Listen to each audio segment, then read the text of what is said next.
Commanders fans? Just want to make a quick video here. Talking about a guy that was invited to rookie minicamp on May 6th. So this is relatively new, as today is May 8th. Rookies do report to rookie minicamp today. I don't think we're gonna get any play-by-play action or anything like that. I think tomorrow is going to be the day. Actually, tomorrow is the day where Dan Quinn's going to talk to the media and do a press conference, and then we're going to get some play-by-play action and see who's playing, and see how Gabe Taylor does, and JCM and Trey Amos and Josh Connolly. All the guys came, Madrano and Keegan Jones, who I'm intrigued about. Cam Arnold, I'm intrigued about as well. A lot of players I'm intrigued about. Ja'Cory Brooks from Louisville, who went to Alabama, definitely intrigued about him too, and Jacoby Jones from UCF. A bunch of guys that I'm definitely interested in seeing how they do a rookie minicamp. Of course, Jalen Lane. Basically everybody for the most part. Most likely for me is really the receivers that I'm taking a look at, and then the new running back JCM, and then also Keegan Jones out of UCLA, and then of course Gabe Taylor. Gabe Taylor for sure is who we're all looking out for. So I do want to talk about Dorian Anderson. So I'm going to put him on the screen. Dorian Anderson, he went to Southeast Missouri University, which is a smaller school. So you look at some of his numbers, and he's 6'7". He's 6'6", 6'7", 200 pounds. So he is lanky and lean, but 6'7", he definitely has an advantage there. You don't see a lot of 6'6", 6'7" receivers. I know a lot of people, subscribers in the fan base, talk about they want a big, tall receiver that can go up and get it and be a red zone threat. And this guy could be that now. I'm not saying he's going to make the roster, or even make the 90-man roster. He might not even make it past rookie minicamp. There's a lot of possibilities there.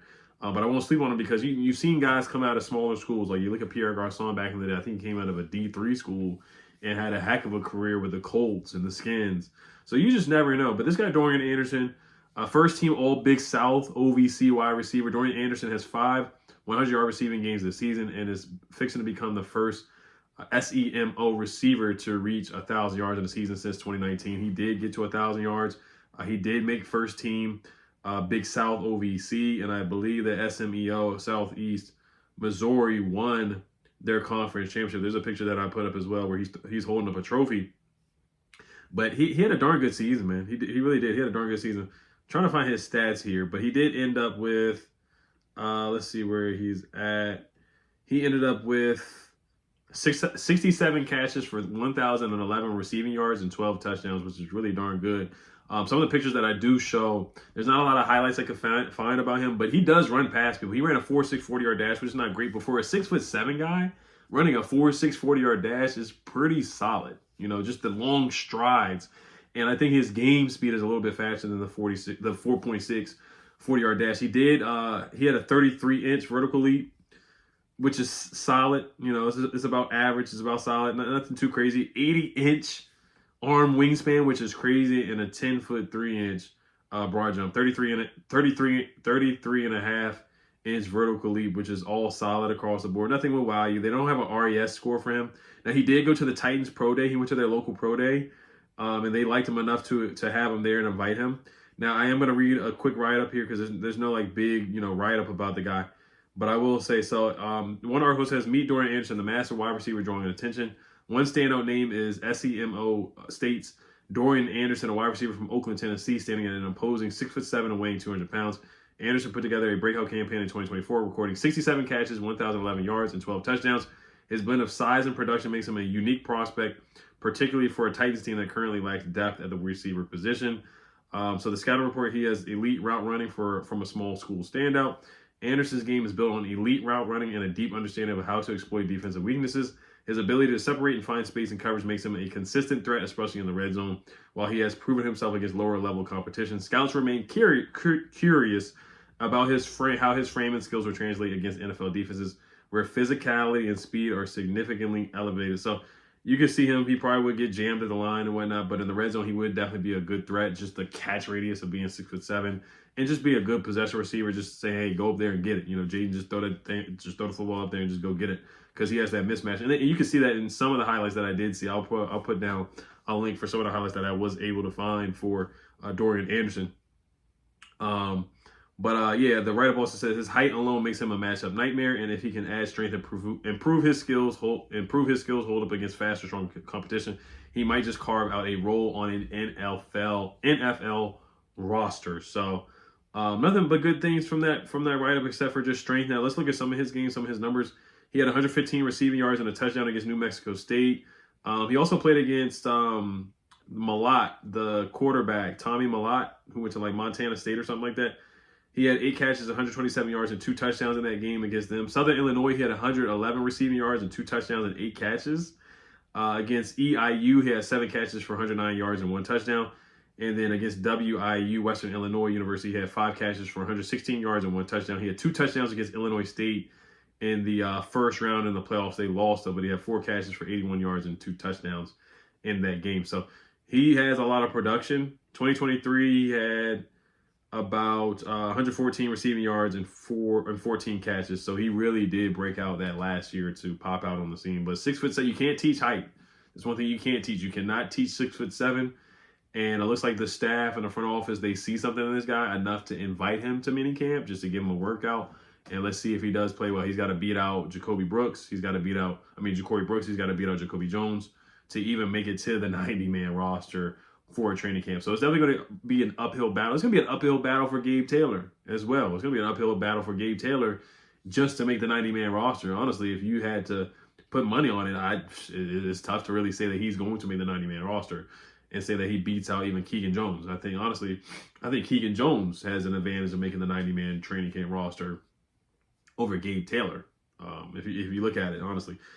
He's got to beat out Trey Rucker and Carlin Vigers. Trey Rucker's another safety, so it's really him against Trey Rucker. I think there's another safety that they have on the rookie minicamp roster as well. Let me pull up the rookie minicamp roster here. Let me see if I can find the invites, and then I'll wrap this one up. But like I said, I always talk about these guys. It doesn't matter. It doesn't matter, who, how many. It doesn't matter if you're a first round pick, second round, third, seventh, fifth, sixth. I will talk about you and make a video. And, I think this is a guy just to keep a name on, because when these beat reporters come out with their play-by-play and they're like, 6'7" Dorian Jones comes out there and makes a big catch, from Colin Schlee, it's like, you know who this is now. You're hip to who this guy is.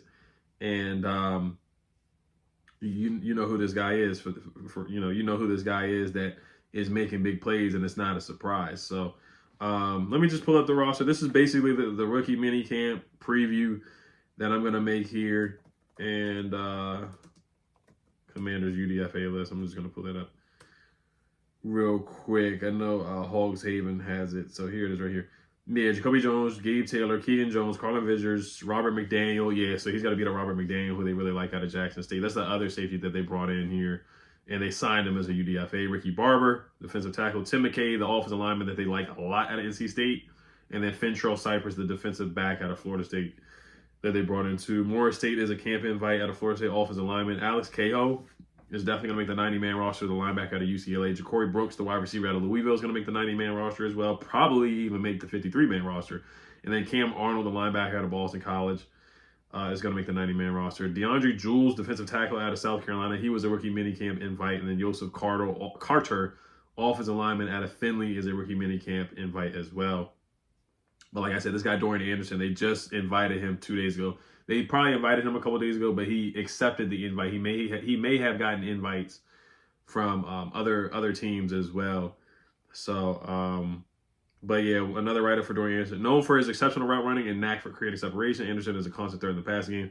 Whether he's making acrobatic catches in traffic for turning short receptions into long gains, he has the skills to change the complexion of a game in an instant. He is one of my favorite sleepers in the NFL draft.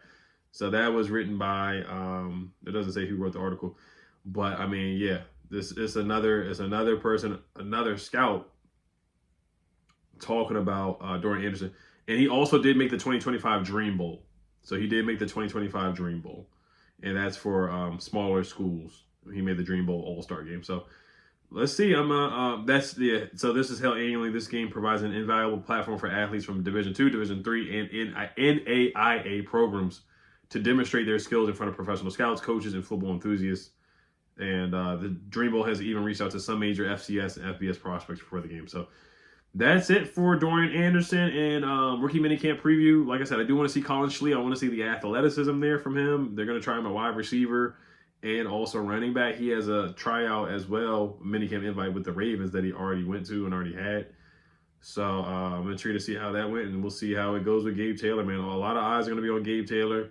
And then, of course, our picks like Jalen Lane, JCM, Kane Madrado, and Connerly, and Trey Amos. And let's see if Trey Amos is healthy, because the whole reports about his back and stuff like that. Remember, Johnny Newton did not participate in rookie minicamps, but I do think that Trey Amos is going to participate in rookie minicamp for sure. So, but the guys that I think are going to perform well, I think Jacoby Jones, not Jacoby Jones, I think Ja'Cory Brooks is going to have a huge catch. He's going to have a Rosemy Jack Saint type of catch in rookie minicamp tomorrow. And I do think Cam Arnold's going to impress. And I think Keegan Jones is going to impress. So those are the guys that I really think are going to make a big play, other than, the obvious like Jalen Lane and JCM. JCM's going to look really good. But once again, running backs, they don't really get to do too much on, 7-on-7s and stuff like that.